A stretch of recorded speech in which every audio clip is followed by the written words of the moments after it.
So thanks again for joining us again today. We just wanted to chat a little bit with everyone, get your perspectives on how we can better support new hires during this chaotic time of COVID-19. When we talk to providers under normal circumstances about onboarding and training, new staff members, we hear a wide assortment of kind of, standard practices. Some providers have, well, we check in on them at 30 days and then 45 days, or some places it's 60 days and then 180 days. And there seems to be no consensus around that. But oftentimes when we're at conferences or workshops with a group of people and I ask the question, okay, we've got a wide variety of check-in points. But then we ask, when does that new staff member feel overwhelmed? Suddenly we have consensus and it's like the first day. It's more likely the first 30 minutes than 30 days in. So I think we all have a really simple opportunity just to connect with them more, just check in on a human level. Hey, how are you doing? And I always like to add a little bit more to that question because there's good intent behind it, but asking somebody, hey, how are you doing, often produces a very automatic response, especially if it's you or somebody supervisor leadership role, above them, asking them. It might be kind of a reaction internally for them of, oh, wait a minute, the boss is here, like, oh, everything's fine, like, yeah, I'm good. Makes them nervous. So how can we set them at ease, continually approach them? Hey, what's good with you? I'd love to hear what's going well this week. You might hear some interesting things, and then try and get them to open up with like, hey, what's your greatest challenge right now? What could we make clearer or easier for you, to see what they might offer up. Some people will open up quicker than others. Some people you have to show over time, checking in with them that like, no, you genuinely mean it. You're not here to get them in trouble. So those are two great questions to ask. What's good with you? And what are you struggling with right now? How can I help you?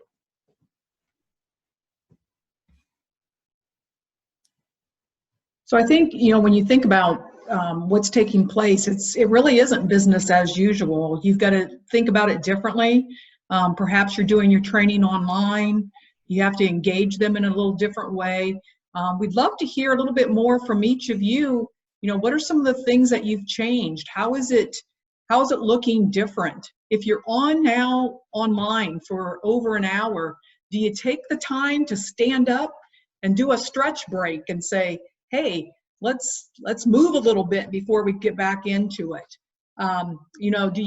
Do you dress up a little bit? At the end of your training, do you put on a little party hat, have a little blower, have some fun with it a little bit and say, hey, we finished up, great job. So speaking from experience, I just went through some training myself, and when you're online all day, it really does make a difference when the person who's presenting does a little bit something different to really try to engage. So share a little bit about what are you doing? How are you engaging them? What's taking place out there? Let's hear from you. Anyone have any ideas? And you're welcome to use the chat feature as well as unmute as we get into it. Our promises again is 10 minutes. That we want to just make this quick and begin thinking about how do you make this process more meaningful with folks. And one of the comments that people came back with is that how do we introduce the value they bring, what it's doing for them, what is it that they are learning, and it's going to make them a different person in the work that they're doing, as well as all of the requirements that are out there right now. Some states are also reducing some of the requirements for training because they're trying to relax certain standards to make that easier for people to get in. And that leads us then to the questions of how do we go back to whatever it'll be in the normal as we move forward on that. So as you think about this, have you done anything, if you want to put it in the chat, have you done anything differently in onboarding or orientation as a result of people coming on during the pandemic and what that's meant for you?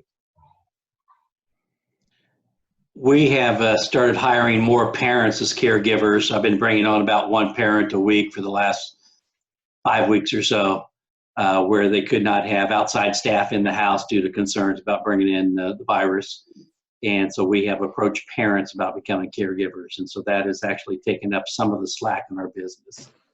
And as you mentioned, the state of Indiana has relaxed the training guidelines so that the upfront training is only about half of what it used to be, and then you've got 60 days from there to complete the rest of the training. So it's not as intensive right up front. You can get people on board. I'm having them do about 4 hours of online training and 3 to 4 hours of live training, and then I can bring them on board at this point. Thanks, Harry. Anybody else have something that they found that has been helpful or interesting as you've looked at this that would be you'd like to share?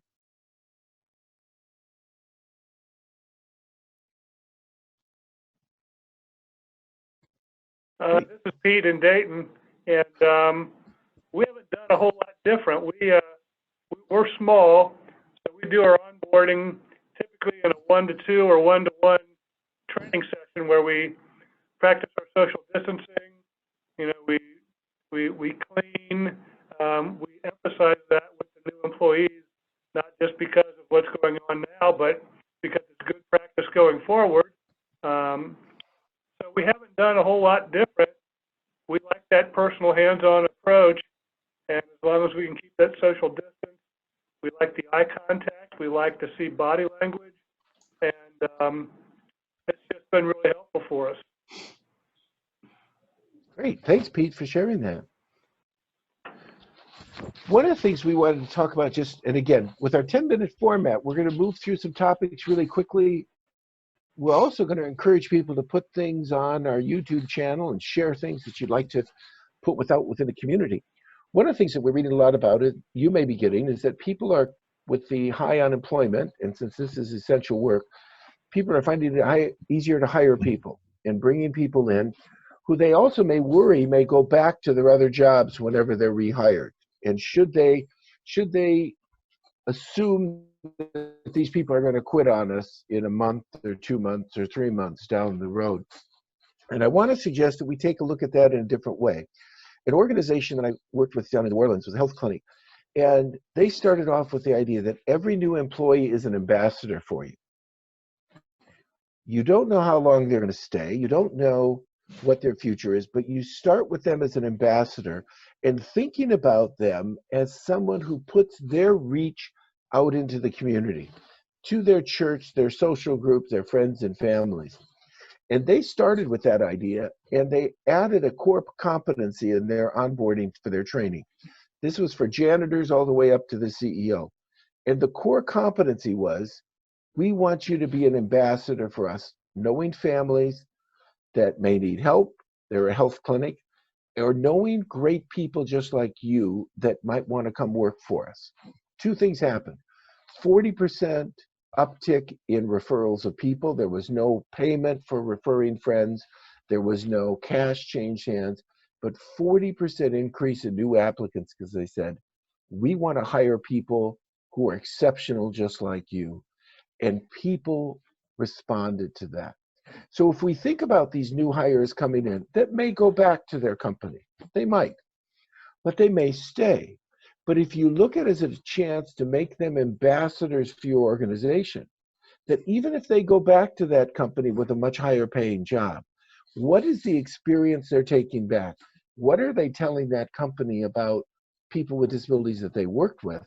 And how did they share a message back that you could maybe hire some of our folks in your company when it gets going again? So don't look at them as just somebody that's an interim person coming and going and be upset with them. Look at them as an ambassador that's going to take it back and share what a great organization and what your people are accomplishing in the process. So it's another way of looking at when people leave, don't burn any bridges with them, and in fact, use them as bridge builders back out to the community for the folks that we support. So it's just another thought. One of the things that we're putting up is each of these sessions will be on the YouTube channel. I know we've got some folks that are doing some really cool things. Nick Miller is here from the department in Ohio. They're doing some really interesting work in sharing with folks, and I'm sure each and every one of you are. When you get our follow-up, you'll find our YouTube channel. If you want to share things, email them to us. We can put them on the channel for you, or we can share them.